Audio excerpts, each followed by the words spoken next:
Pues en el Parlamento Europeo hemos conseguido que en varios informes de fiscalidad que se aprueban cada año incluir la idea del federalismo fiscal, que es el concierto, la responsabilidad en el ingreso, pero también la responsabilidad en el gasto y sobre todo la eficacia y la eficiencia en el mismo, ¿no?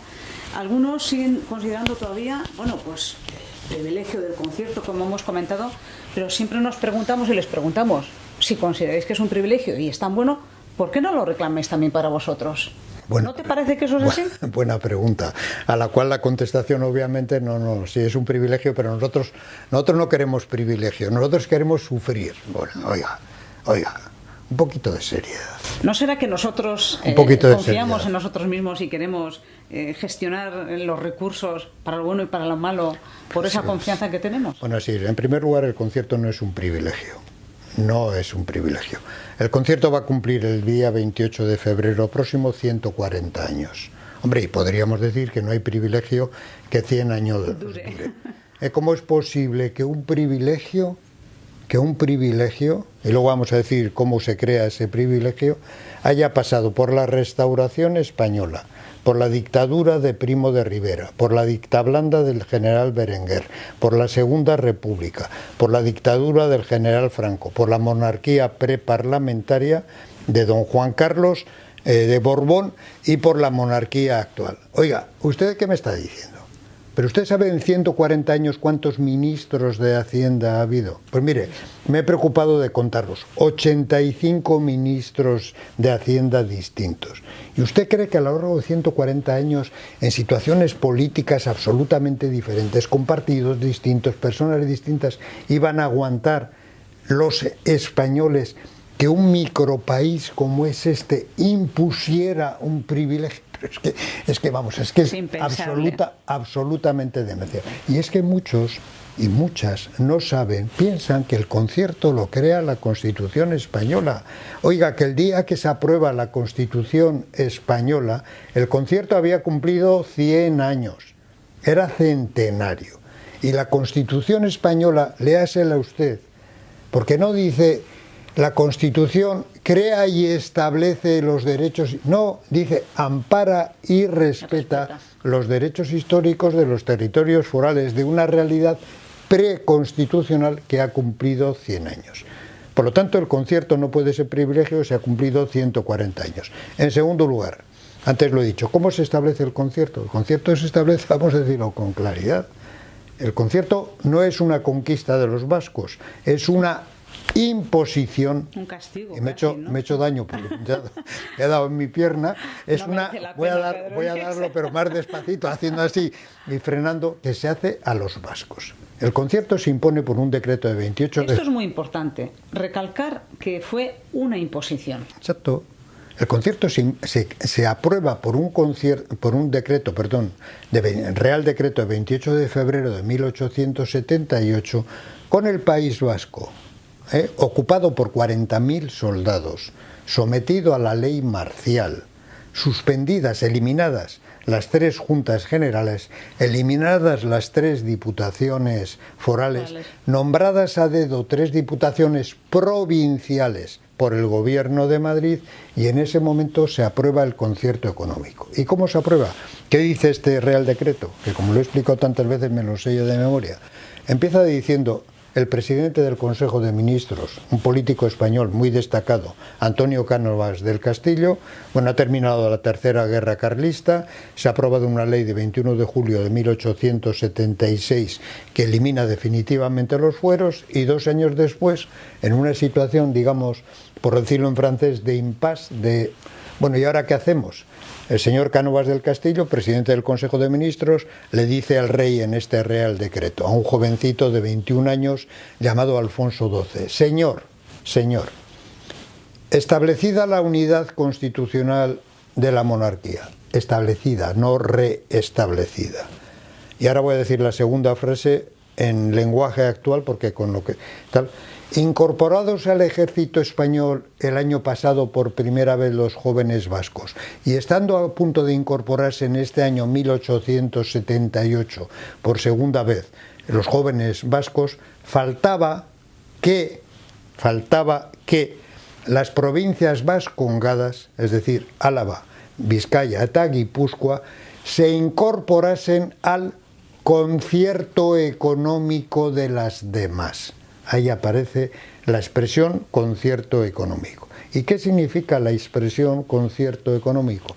Faltaba que cuantas manifestaciones tributarias se consignasen en los presupuestos generales del Estado y cuantos gravámenes afectasen a la industria y al comercio de aquel país, del país vascongado, afectasen a sus naturales de igual modo que a los del resto de la nación.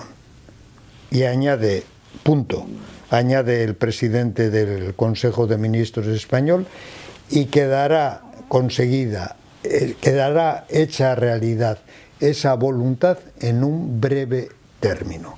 Han pasado 140 años y todavía no lo han conseguido.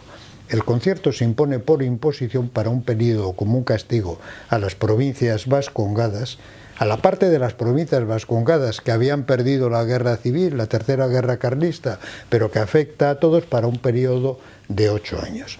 En tercer lugar, ¿cómo puede ser privilegio algo que ha pasado 18 veces por las Cortes Generales, con leyes previamente pactadas? Me he preocupado de sumar todas las votaciones de esas 18 leyes y salen 5.000 votos emitidos, 4.970 y tantos. Votos a favor, estamos hablando ya de un periodo 1981 a 2017, 36 años.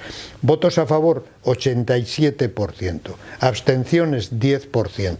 Votos en contra, 2%. ¿Qué pasa? Que el 87% de los parlamentarios españoles, con gobiernos distintos, presidentes de gobiernos distintos, ministros de Hacienda, han prevaricado, han admitido, es un privilegio, cuando la Constitución española esto prohíbe los privilegios. Bueno, y si es un privilegio, ¿cómo es posible que el Tribunal Constitucional no se lo haya cargado? Oye, ¿y usted esto, pero qué piensa? ¿Que el concierto es una cosa que existe, una especie de ectoplasma del cual nadie se entera y de los cuales los vascos se están aprovechando? ¿Sabe usted cuántas sentencias han producido en los tribunales españoles en relación con disposiciones al concierto? 454 sentencias. ¿Pero qué privilegio es este que está sufriendo? Está por un lado teniendo un apoyo clamoroso, se impone por las fuerzas de las armas, está sometido a control jurisdiccional intenso a lo largo de las últimas décadas.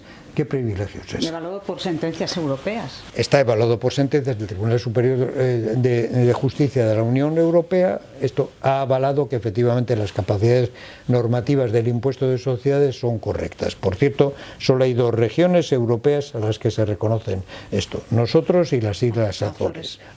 Pero bueno, entrando a eso, bueno, estamos hablando de algo que no es un privilegio. Entonces, ¿por qué esta larga explicación de algo que no es un privilegio, pero lo que se acusa de privilegio? ¿Por qué otras regiones españolas no dicen, oiga, a nosotros que nos den este privilegio? Porque fíjese, los vascos y las vascas viven también esto, tienen unos éxitos tan clamorosos que nosotros queremos igual. Pues primero porque no es un privilegio. En segundo lugar, porque la concepción de esas personas es una concepción eminentemente centralista. No tiene sentido, por decirlo en términos constitucionales, de nacionalidad. Son puras y simples regiones a las que se les ha reconocido una capacidad que no necesitan. Se debía haber producido una descentralización administrativa, muy bien, por razones de eficacia en el gasto público, pero no haber caído en el error del café para todos. Hay una mentalidad centralista, hay una serie de técnicos que tienen ideología centralista que defienden la idea de privilegio.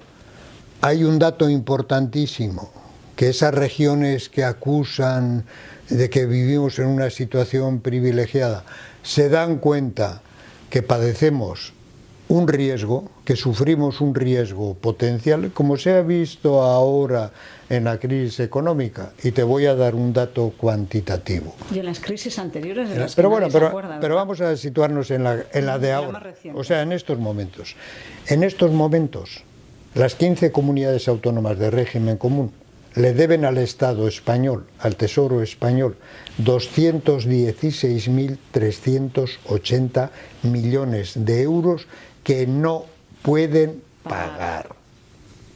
El Estado, como no podían financiarse para cubrir sus presupuestos, porque los mercados, los que les tenían que prestar dinero, o no se lo prestaban porque no se fiaban de su capacidad de devolverlo, o les iban a pedir unos tipos de interés altísimos, el Estado les ha prestado esa cantidad mastodóntica, más de 216.000 millones de euros, a tipos cero o a tipos reducidos.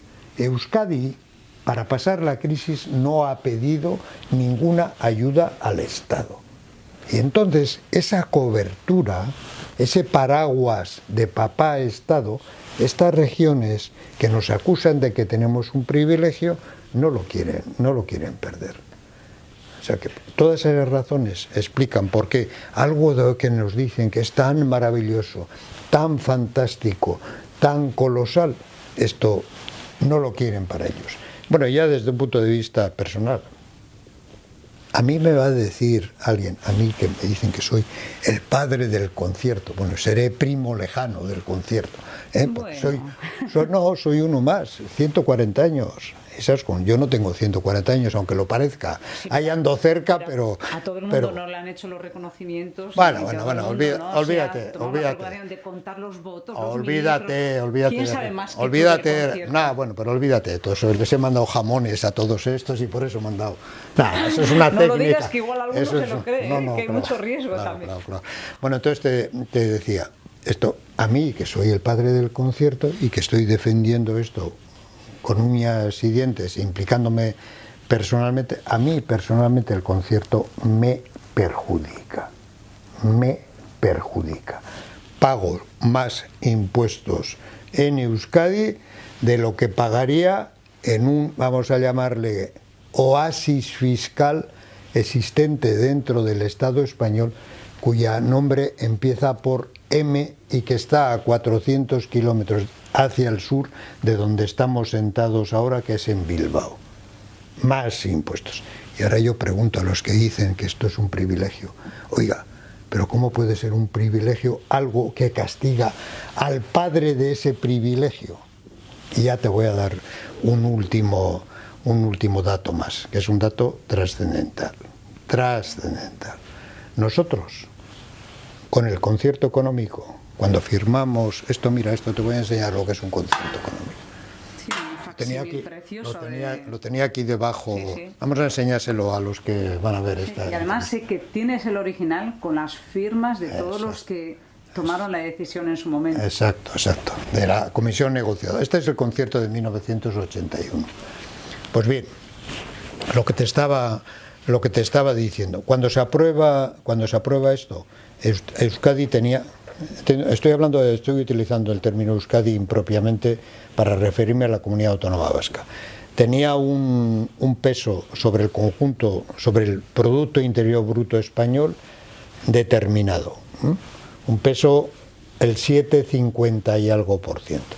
En estos momentos pesa el 6,10%.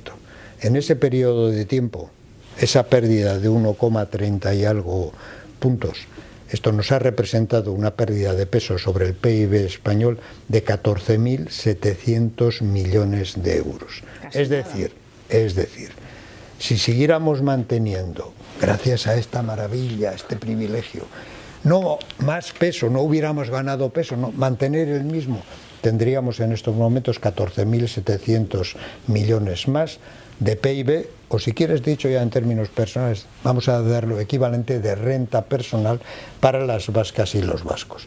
En cambio, otra región sin concierto, otra comunidad autónoma sin concierto, cuyo nombre empieza otra vez por M, es la misma que antes citábamos. No es una marca de hamburguesas. Exacto, no es una marca de hamburguesas, sino que se llama Madrid.